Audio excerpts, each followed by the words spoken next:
नमस्कार। आपका अखबार के YouTube चैनल पर आपका स्वागत है। मैं हूं प्रदीप सिंह। विपक्षी गठबंधन और उस गठबंधन के अंदर जो दल हैं उनके अंदर जो गठबंधन है, यानी आज मैं बात करने जा रहा हूं महागठबंधन जो बिहार में है। और बिहार के महागठबंधन में भी राष्ट्रीय जनता दल और JDU और उसके अंदर भी लालू प्रसाद यादव और नीतीश कुमार के संबंधों के बारे में ये आपको पहले से मालूम है। पहले मैं भी बता चुका हूँ और जगहों से आपने सुना होगा, पढ़ा होगा, देखा होगा टीवी पर कि विपक्षी एकता की पहल नीतीश कुमार करें, इसमें सबसे बड़ी भूमिका लालू प्रसाद यादव की थी। उन्होंने ही उनको ये दायित्व सौंपने का काम कांग्रेस पार्टी से दिलवाया था। पहली मुलाकात सोनिया गांधी से, फिर राहुल गांधी से करवाई, फिर उसके बाद कांग्रेस के राष्ट्रीय अध्यक्ष मल्लिकार्जुन खड़गे से मुलाकात करवाई और उसके बाद नीतीश कुमार ने ये अभियान शुरू किया, अलग अलग प्रदेशों में जाकर नेताओं से मिलना शुरू किया। स्वाभाविक रूप से उनको ये उम्मीद थी कि उनको कन्वीनर बनाया जाएगा इस गठबंधन का, अगर उनको प्रधानमंत्री पद के उम्मीदवार के रूप में पेश नहीं किया जाता है तो। हालांकि उनकी आकांक्षा और उनकी उम्मीद यही थी कि उनको पेश किया जाएगा, इसीलिए वो लोकसभा चुनाव लड़ने की तैयारी कर रहे थे। लेकिन बिहार पर भरोसा नहीं था। बिहार की बजाय उत्तर प्रदेश से सीट तलाशी जा रही थी। फूलपुर की सीट पर कई सर्वे JDU करा चुकी है। माना जाता है कि ये कुर्मी बहुल सीट है, इसलिए नीतीश कुमार को यहाँ से कुर्मियों का समर्थन मिलेगा और उनके प्रधानमंत्री बनने की बात होगी तो उसका असर पड़ेगा।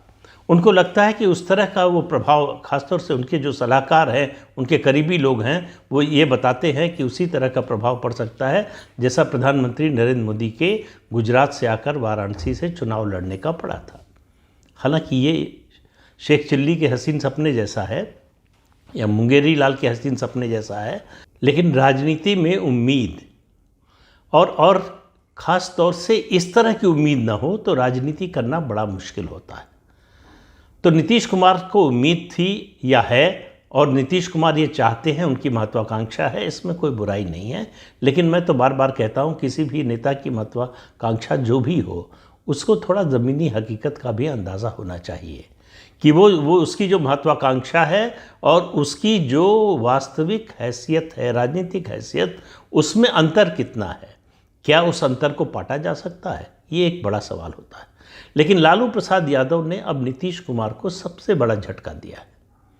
अब आप इस बात को समझिए कि नीतीश कुमार जो इंडिया नाम का गठबंधन बना है, INDIA, उसमें कन्वीनर बनने या अध्यक्ष बनने या इस तरह का कोई पद पाने के लिए अगर सबसे ज़्यादा किसी पर निर्भर हैं और थे तो वो है लालू प्रसाद यादव। इस पूरे गठबंधन में कांग्रेस सबसे बड़ी पार्टी है, ये बताने की ज़रूरत नहीं है। और कांग्रेस और ख़ास तौर से सोनिया गांधी पर अगर कांग्रेस के बाहर के किसी नेता का सबसे ज़्यादा प्रभाव है तो वो है लालू प्रसाद यादव। लालू प्रसाद यादव उस समय कांग्रेस और सोनिया गांधी के साथ खड़े थे जब देश में विदेशी मूल के मुद्दे पर भारतीय जनता पार्टी और कई पार्टियां उनका विरोध कर रही थी। उस समय एक तरह से वो सोनिया गांधी और कांग्रेस के लठैत की तरह सामने आए और सबके विरोध में जो है सोनिया गांधी का समर्थन किया। सोनिया गांधी उस बात को भूली नहीं है, उस एहसान को भूली नहीं है। इसीलिए लालू प्रसाद यादव की बात सोनिया गांधी काटती नहीं है। तो लालू प्रसाद यादव जो चाहेंगे इस गठबंधन में, उसके होने की संभावना होगी। मैं ये नहीं कह रहा कि वो जो चाहेंगे वही हो जाएगा। तो लालू प्रसाद यादव के लिए प्राथमिकता क्या है? अब देखिए, यहीं जो है राजनीतिक रणनीति समझने में नीतीश कुमार मात खा गए। लालू प्रसाद यादव के लिए प्राथमिकता नीतीश कुमार न कभी थे, न हैं, न कभी होंगे। नीतीश कुमार को अगर ये गलतफहमी है तो वो जितनी जल्दी दूर कर ले अच्छा है। लालू प्रसाद यादव के लिए प्राथमिकता है अपने बेटे तेजस्वी यादव का राजनीतिक करियर आगे बढ़ाना, उसको एक राष्ट्रीय नेता के रूप में स्थापित करना। वो अपने प्रभाव का इस्तेमाल अपने बेटे के लिए करना चाहते हैं। नीतीश कुमार को ये गलतफहमी हो गई कि लालू प्रसाद यादव नीतीश कुमार को राष्ट्रीय राजनीति पर में स्थापित करना चाहते हैं। उससे लालू प्रसाद यादव को कुछ नहीं मिलने वाला है। अगर मान लीजिए एक हाइपोथेटिकल बात कर रहे हैं, काल्पनिक बात कर रहे हैं कि अगर मान लीजिए नीतीश कुमार की बड़ी हैसियत हो जाती है राष्ट्रीय राजनीति में, तो बिहार में वो सबसे ज़्यादा दबाव किस पर डालेंगे? आरजेडी पर, तेजस्वी यादव पर। और ऐसे समय में जब तेजस्वी यादव और लालू प्रसाद यादव दोनों पर खतरा मंडरा रहा है भ्रष्टाचार के आरोप में, लालू के फिर से जेल जाने का और तेजस्वी यादव के पहली बार जेल जाने का, तो एक वीक विकेट पर जो है लालू प्रसाद यादव का परिवार खड़ा है। ऐसे में वो नीतीश कुमार जो उनके प्रतिद्वंदी रहे हैं पिछले 27 साल से, जब से निकलकर उन्होंने अपनी पार्टी बनाई, वो ठीक है कि 2015 में साथ आ गए, फिर उसके बाद अभी 1 साल पहले साथ आ गए, वो सब एक जो है वो कहे अस्थाई पड़ाव जैसे हैं। दोनों को एक दूसरे की ज़रूरत थी। लालू प्रसाद यादव को लग रहा था कि लंबे समय से सत्ता से बाहर है, बीच में केवल 15 से 17 करीब 1.5-2 साल जो है सत्ता में रहे, नहीं तो 2005 से लगातार सत्ता से बाहर थे। तो नीतीश कुमार के आने से सत्ता मिलती है तो हमारा कैडर जो है वो मजबूत होता है, हमारे कैडर को ताकत मिलती है, संसाधन मिलता है, हमारी राजनीतिक ताकत बढ़ती है, पूरे परिवार की राजनीतिक शक्ति बढ़ती है। इसलिए नीतीश कुमार की ज़रूरत थी। दूसरा, इससे बीजेपी को झटका लगता है, ये उनका दूसरा लक्ष्य पूरा होता था। तीसरा, उनकी जो सेकुलरिज्म की राजनीति तथा कथित सेकुलरिज्म की जो बीजेपी विरोध पर आधारित है, उसको मजबूती मिलती थी। तो ये 3 मोटे मोटे तौर पर कारण थे जिससे लालू यादव ने नीतीश कुमार से फिर हाथ मिलाने का फैसला किया, ये जानते हुए भी कि नीतीश कुमार पर भरोसा नहीं किया जा सकता। और अब भी भरोसा जो है बिहार में, बिहार के बाहर तो उनकी कोई ऐसी राजनीतिक हैसियत है नहीं, बिहार में किसी दल को नीतीश कुमार पर भरोसा नहीं है कि वो फिर से पलटने की कोशिश नहीं कर सकते हैं। मैंने जानबूझकर ये नहीं कहा कि वो फिर से पलट नहीं सकते, कोशिश, क्योंकि पलटने के लिए जगह चाहिए, पलट कर जाएंगे कहाँ? एक ही घर है भारतीय जनता पार्टी का, वहाँ तो जो है वो गोदरेज का ताला लग गया है दरवाज़ा बंद करके, वो उसकी चाबी जो है वो अमित शाह ने समुंदर में फेंक दी है। तो नीतीश कुमार के लिए वहाँ तो एंट्री पूरी तरह से बैन है, वहाँ तो आ नहीं सकते। लालू प्रसाद यादव ने आखिर ऐसा कहा क्या है कि नीतीश कुमार को झटका लगे? देखिए, सबको पता है कि मुंबई की बैठक में लगभग पूरी संभावना है कि कन्वीनर का फैसला और इस गठबंधन के अध्यक्ष का फैसला, चेयरमैन, अध्यक्ष, जो भी नॉमेनक्लेचर बने वो तय हो जाएगा। उसके अलावा स्टीयरिंग कमेटी बन जाएगी। ये 3 चीज़ें तय होना लगभग तय माना जा रहा है और उसके लिए अलग अलग दलों के बीच में बातचीत भी चल रही है। लेकिन उस बातचीत का एक हिस्सा लालू प्रसाद यादव ने बाहर कर दिया है कि कंसंट्रेशन चल क्या रहा है। तो अब देखिए, एक अनार 100 बीमार, एक ही कन्वीनर होगा, एक ही चेयरमैन होगा। कांग्रेस पार्टी सबसे बड़ी पार्टी है उस गठबंधन की, तो उसका दावा जो है कम से कम एक पद पर तो निश्चित रूप से है। तो कुल मिलाकर बचता है बाकी 25 पार्टियों के लिए एक पद। कन्वीनर की बात छोड़ दें, क्योंकि बड़े नेता जो मुख्यमंत्री हैं या मुख्यमंत्री रह चुके हैं या जो अपने को बड़ा राष्ट्रीय नेता समझते हैं, वो जो है वो स्टीयरिंग कमेटी का सिर्फ सदस्य होकर प्रसन्न नहीं होंगे। उनमें से ज़्यादातर लोग अपना कोई ना कोई नॉमिनी आगे बढ़ाएंगे, ऐसी उम्मीद की जा रही है। तो सवाल कन्वीनर बनाने का है, तो कन्वीनर तो कोई एक ही बनेगा। तो इस बात की आशंका बहुत ज़्यादा है कि एक को बनाया तो बाकी कई लोग नाराज़ हो सकते हैं कि अगर नीतीश कुमार को बना दिया तो अरविंद केजरीवाल बिदक सकते हैं, ममता बनर्जी बिदक सकती हैं, शरद पवार की अब वो हैसियत नहीं रही, नहीं तो वो सबसे पहले इसका विरोध करते। हालांकि सार्वजनिक रूप से नहीं करते, लेकिन बैठक के अंदर निश्चित रूप से करते। और जयराम रमेश कांग्रेस पार्टी की ओर से इसके दावेदार हैं। तो इतने दावेदारों के बीच में और दक्षिण में तमिलनाडु में कैसे कांग्रेस पार्टी द्रमुक को छोड़ सकती है, एम.के. स्टालिन को छोड़ सकती है? तो ये सारे सवाल हैं। तो सवाल है कि इसको सुलझाया कैसे जाए, उस पर क्या चर्चा हो रही है, ये बात बाहर कर दी लालू प्रसाद यादव ने। उन्होंने कहा एक नहीं कई कन्वीनर हो सकते हैं। अब आप देखिए, वहीं से नीतीश कुमार का जो है वो स्टेचर खटाक से उन्होंने गिरा दिया कि अगर कन्वीनर बनोगे भी तो कई में से एक बनोगे। तो वो जो पोल पोजीशन की बात आप सोच रहे थे वो भूल जाइए। तो अब टर्म्स कौन डिक्टेट करेगा? लालू प्रसाद यादव। फॉलो कौन करेगा? नीतीश कुमार। नीतीश कुमार की वो राजनीतिक हैसियत नहीं है, उनमें वो नैतिक बल नहीं है जो जिसका इस्तेमाल वो कर सके।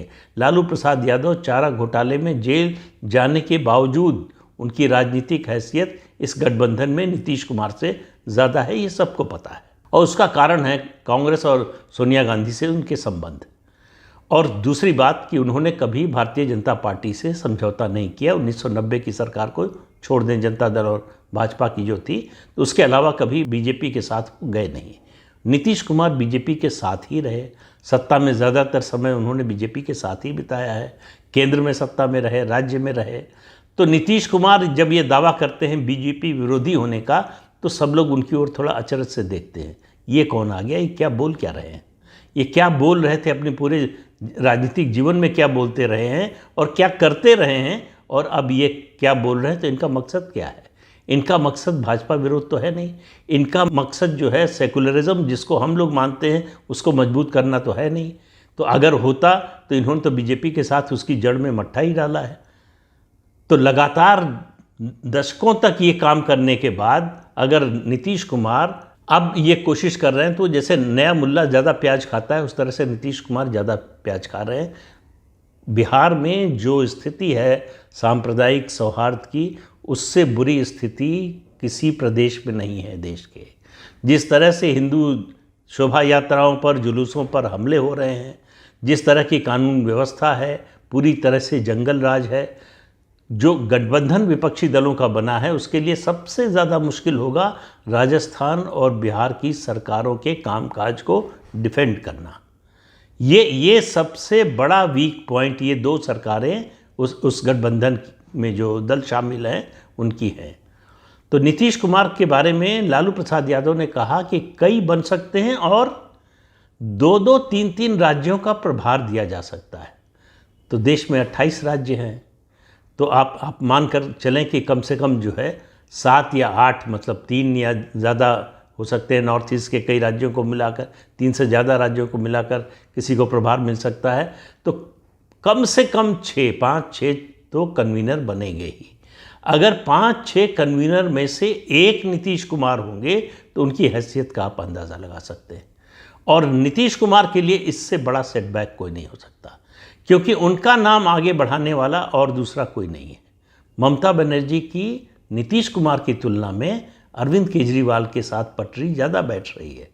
दोनों को समस्या कांग्रेस पार्टी से है। ममता बनर्जी को लग रहा है कि पश्चिम बंगाल में कांग्रेस, सीपीएम और बीजेपी मिल गए हैं।